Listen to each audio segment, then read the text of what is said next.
In a time where television was swiftly becoming the heartbeat of American entertainment, there emerged a show that was all about empowerment and grit, Policewoman. At the center of this groundbreaking series was the indomitable Angie Dickinson, who brought to life the fearless and adept Police Sergeant Pepper Anderson. Today we'll dig a bit deeper into the off-camera world of Angie Dickinson, exploring the uncharted tales that shaped her life. Facts First presents She Was the Policewoman, now the secrets of her show come out.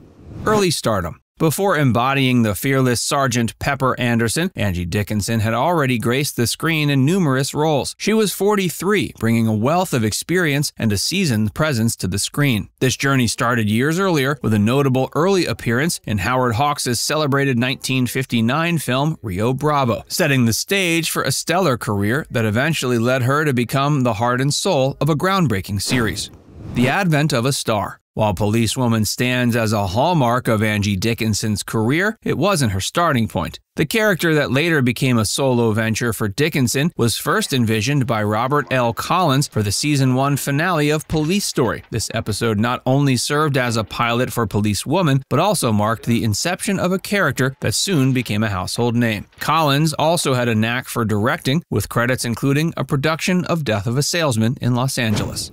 Presidential adjustments. The popularity of Policewoman transcended mere entertainment, reaching even the revered halls of the White House. It's been revealed that then-President Gerald Ford was utterly taken with the show, so much so it emerged as one of his favorites, rivaling another notable series, Moving On. This was no mere passing fascination. The president went as far as rescheduling a White House press conference just to avoid a clash with the show's time slot. A separate harmony. In an industry where relationships are often scrutinized, Angie maintained a unique arrangement with her husband, acclaimed composer Burt Bacharach. They opted for a distinctive living setup, residing in separate houses, Bacharach in their beach house in Del Mar, California, and Dickinson in their Beverly Hills home. This unconventional setup did not signify a rift, as clarified by Dickinson in a 1978 interview, where she stated they were neither divorced nor permanently separated, leaving the future open to possibilities and choices. Breaking norms. Angie Dickinson was no stranger to shattering norms and setting new standards. Long before the era of celebrities revealing all on magazine covers, Dickinson dared to bear, appearing pantsless on the cover of Esquire in 1966. Captured by renowned photographer Frank Bez, who had also worked with personalities like Andy Warhol and Johnny Cash, this iconic photograph symbolized a revolutionary spirit, embodying the essence of a woman not afraid to push boundaries on and off the screen.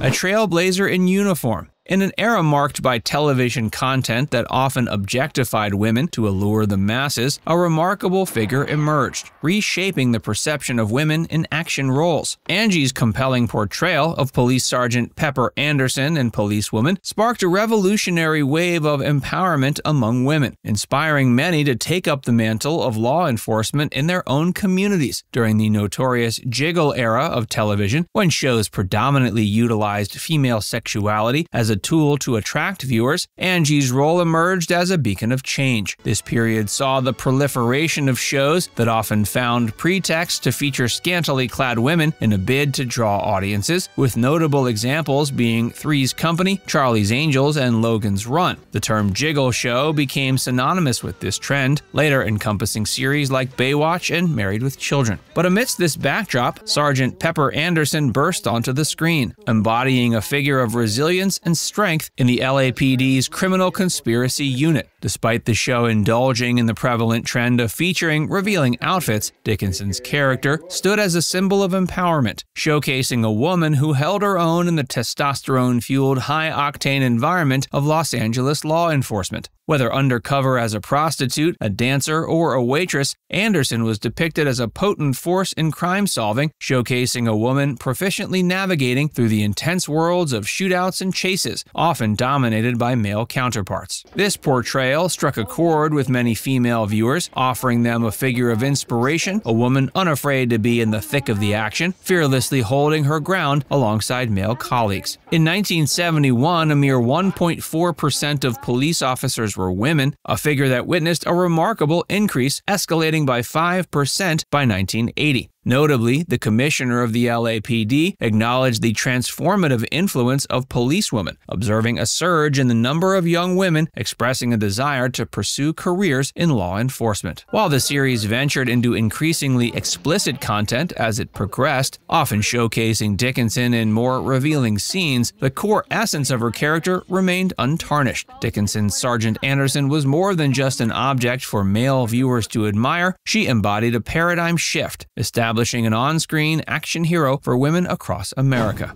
From silver screen to groundbreaking cop series. Before Angie became the face of Policewoman, she had already been opposite stalwarts like John Wayne and Rio Bravo, and was a part of the legendary Rat Pack in the classic Ocean's 11. Her career trajectory didn't stop at Policewoman. She continued shining in both movies and TV, in significant titles like Dressed to Kill, Wild Palms, Sabrina, and Pay It Forward. The span of her acting career is a testament to her dynamic talent, extending to roles in the TV series Judging Amy in 2004 and the TV movie Mending Fences in 2009.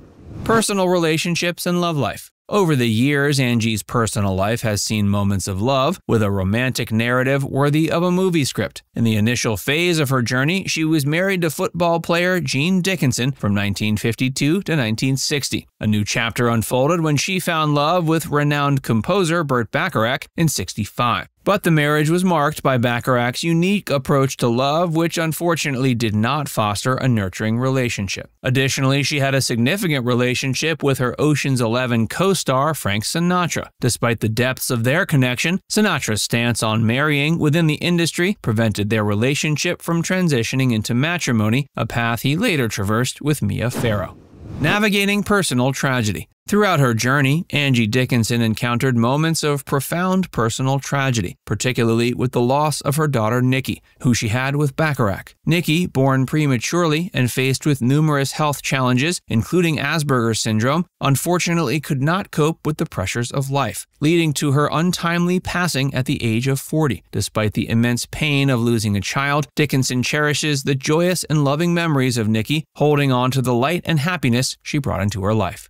As Angie gracefully steps into her 90s, she embodies a figure content with the glorious journey she's traversed. Dickinson, at age 91, has retreated from the limelight, cherishing the moments of glory that defined her career. Now it's time to hear from you. What's your favorite memory of Angie Dickinson? Let us know in the comments section below.